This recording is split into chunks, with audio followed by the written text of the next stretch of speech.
Well, the shock is going on right now. I tell you what, I feel like I'm in high school in that speech class, and I'm hoping the teacher kind of overpasses me so I get to be in the class without having to take a speech. But thank you, Mike. First, I would like to extend my congratulations to all the 2024 Hall of Fame inductees. It is truly an honor to be recognized alongside each of you tonight. I also want to express my gratitude to Dave and Rhonda Gassman for the nomination. The selection committee for also the recognition. This is one of the most meaningful and personal honors I have ever received. A special thanks also goes out to all the pitchers that I faced that made a pitching mistake. Otherwise, if you didn't do that, I probably wouldn't be up here right now. So, just kind of my bad attempt at a joke. So you guys need to get back over there a little bit more. To all my friends and family, thank you for taking your time here tonight. It truly does mean a lot.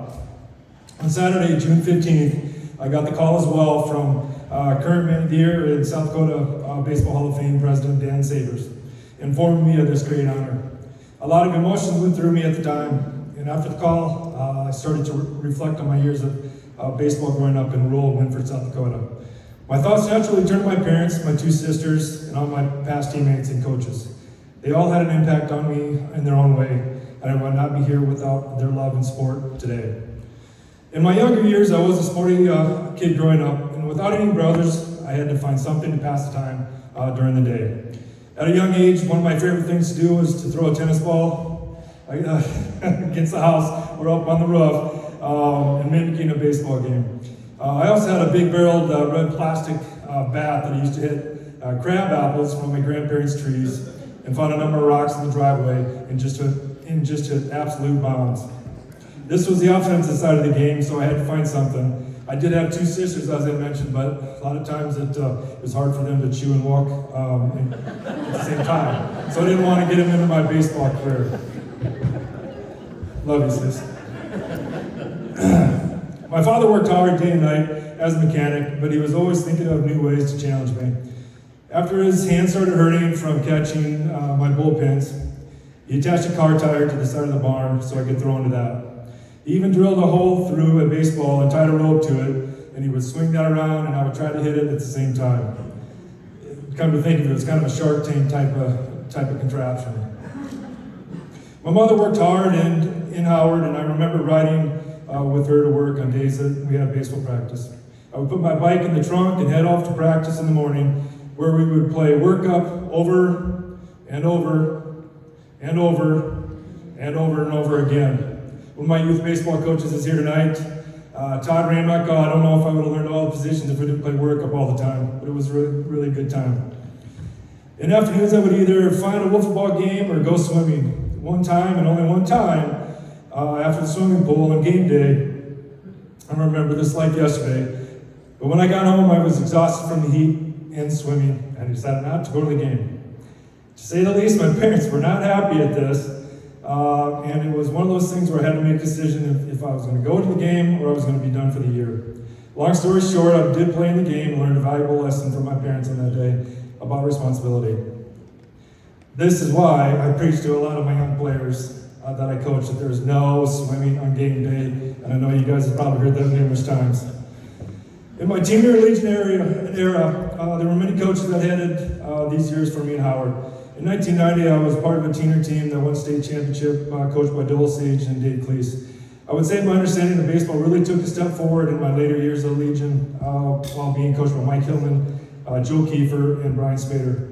These guys really put a lot of time and effort into teaching us aspects of the game. I was lucky enough to have played with all three of them. As most of you may know, Mike passed away in May of 2016.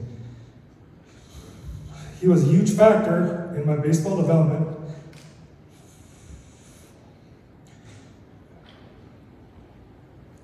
As a player and a coach, he had been one of my biggest mentors throughout the career in my life. And come to think of it, this was the last place that I played with him in over 40 a few years back. Excuse me. In my college years, I attended Dakota State University in the fall of '94 and played there for 4 years. This was the first year that DSU had actually joined the conference because they were, because they were club ball prior to. We were not very good that year at all, or actually those 4 years, but my coach Brad Doss tried as much as he could. Just one of those things where we just couldn't put things together.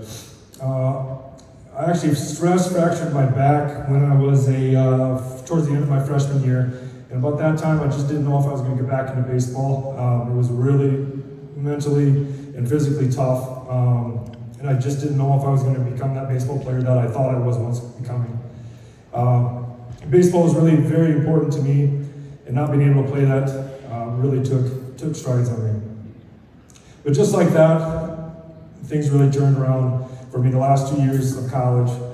I earned the MVP status in all conference twice, and I was awarded the Dusty Anderson Award my senior year. This was given to the outstanding athlete for baseball or basketball at Dakota State.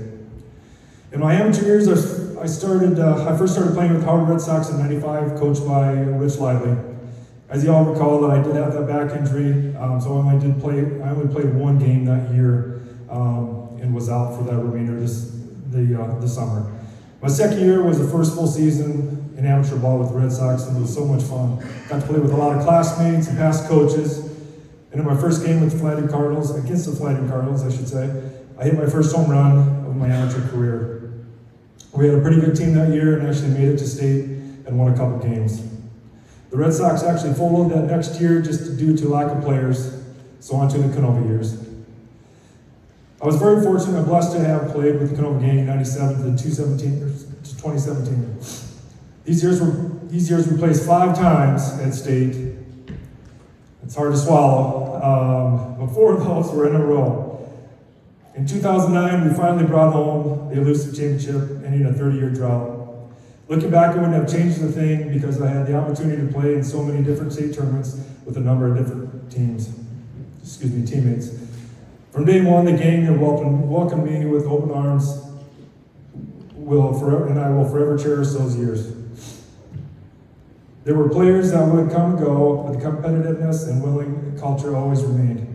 Players I was fortunate to play with, was Dave Gassman, Ted Geismeyer, Jerry Kamshoff, Brian Spader, Mike Hilton, Craig Mock, Troy Lautenberg, Jason Miller, Jeremy Tibbs, Gary Gassman, Doug Miller, Nick Kepso, Tom Baumhoff, Kevin Layden, and I guess you could probably say any other guy with the last name of Gassman, Zenz, or Miller. Some of the guys who are here tonight, I appreciate you coming. Thank you very much. A very special thank you to Dave Gassman again for the opportunity to be on the team and getting a chance to play the game that I will forever love. To my parents, please stand up, Marty and Rick, and then you can sit right back down.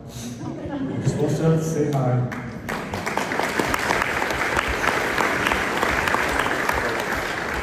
None of these experiences or any achievements in my life would have been possible without you. They laid the foundation for me at an early age, teaching me the values of hard work and dedication. My parents always believed in me and were my biggest fans. I cannot thank you enough for all the love and support you have given me through the years. This honor tonight is a tribute to both of you for the sacrifices you have made for me throughout my life. So I'm almost done. Am I doing on time? Keep going. 8:42. To my family, go ahead and stand up. Caden, Jax, Gunnar, Heidi. Give a wave and you sit down. Caden, Gunnar, and Jax, you are my 3 best accomplishments. Thank you for being you. I enjoy coaching your teams and watching and learning the game. But I will always hold tight the days when I brought you out into the field for during lineups and into the dugout after the games. Heidi, we have been together since early in high school. I bet you didn't think we'd be playing this much baseball in your life. Coming to games as a girlfriend, to a wife, and as a mother. Thank you for being beside me during this game called life. I couldn't imagine it without you. Love you. To conclude, I will be joining a number of past Canova Hall of Famers. I wanted to recognize them here tonight as well. Ray Shaw, 1969, Eilers Grimmy, 1980, Vernon Spike Miller, 1982, Lee Goldhammer, 1993, Rusty Hilton, 1993, Dave Gassman, 2004, Dwayne Stubb Miller, 2010, Brad Oswald, 2011, Ted Geismeyer, 2014, Jerry Kamshoff, 2014, Alan Oswald, 2017, and Ron Miller, 2023. Baseball has provided me with so many rewarding experiences, both as a player and a coach. The biggest coaching experience thus far has been being able to be on the coaching staff for the 2021 Little League World Series team. Not many players and coaches get a chance for this opportunity, but I was lucky enough not only to be a coach, but to also coach my kid. I wouldn't have any of these experiences or gained lifelong friendships without the platform of baseball. And I am forever grateful for tonight's honor. It's something I will cherish for the rest of my life. Thank you, and go game.